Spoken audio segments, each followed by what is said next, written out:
నమస్తే, welcome to Y news. నేను Kalyan. Tuni town అనేది హైవేకి ఆనుకొని ఉంటుంది అధ్యక్ష. ఇక్కడ చాలా ఒక బిజినెస్ సెంటర్ కూడా అధ్యక్ష. మన పాపులేషన్ వచ్చేసి 65,000 అధ్యక్ష. ఫ్లోటింగ్ పాపులేషన్ కూడా చాలా ఎక్కువగా ఉంటుంది ఇక్కడ. చుట్టుపక్కల ఇండస్ట్రీస్ కూడా చాలా దివీస్ కానీ, హెట్రో కానీ, అలాగే డెక్కన్ కానీ, అరబిందో కానీ, ఇవన్నీ ఇండస్ట్రీస్ ఉండడం మూలాన ఇక్కడ పనిచేసే ఎంప్లాయీస్ కూడా మన తుని టౌన్లోనే రిసైడ్ అయ్యి ఉంటారు అధ్యక్ష.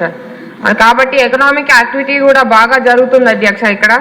అలాగే మన కూటమి ప్రభుత్వం చేపట్టిన ఎన్నో మంచి కార్యక్రమాల వల్ల కూడా తుని టౌన్ చాలా అభివృద్ధి చెంది ఎకనామిక్ యాక్టివిటీ కూడా బాగా పెరుగుతుంది అధ్యక్ష. కాబట్టి నేను గౌరవ మంత్రివర్యుల్ని రిక్వెస్ట్ చేస్తున్నాను అధ్యక్ష, ఈ అండర్ గ్రౌండ్ డ్రైనేజ్ సిస్టమ్ అనే ప్రపోజల్ కూడా మన స్వచ్ఛాంధ్ర భాగంలో మా స్వచ్ఛ తుని కూడా చేర్చాలని నేను రిక్వెస్ట్ చేస్తున్నా అధ్యక్ష. అలాగే మన తుని టౌన్ వచ్చేసి ఇది ఒక గేట్వే టు SEZ కూడా.